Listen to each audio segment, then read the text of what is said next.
আসসালামু আলাইকুম।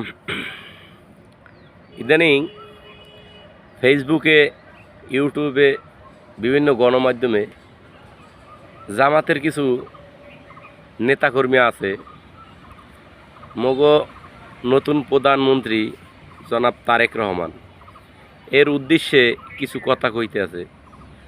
যেমন খাম্বা আছে কারেন্ট নাই, পাম্প আছে তেল নাই।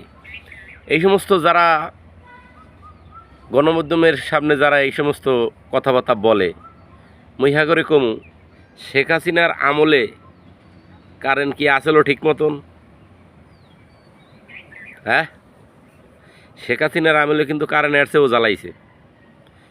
তো এ বেচারি নতুন যেহেতু প্রধানমন্ত্রী হয়েছে, সাথে সাথে একটা বিশ্বযুদ্ধর আশঙ্কার ভিতরে তেল আনতে হিমশিম খাইতে আছে। আমাগো মতন ফকিনি বাংলাদেশ না, বিশ্বের ধনী ধনী রাষ্ট্রই হিমশিম খাইতেছে তেল আনার জন্য।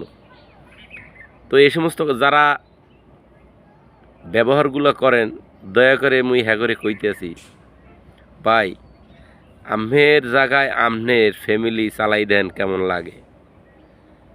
ঠিক আছে, 4 জন মানুষ চালাইতে গিয়ে আপনি হিমশিম খান, আর 18 কোটি মানুষ চালাইতে হিমশিম তো খাইবেই।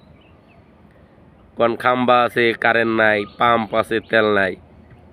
আমাকে বাঙালির সমস্যা একটাই, কি করতেন, নিজের যে দোষ এটা কেউরেই বুঝতে দেই না, পরের দোষটারে খোঁচার কেমনে খুঁজতে বাইর করবো এইটা আমরা ভালো জানি।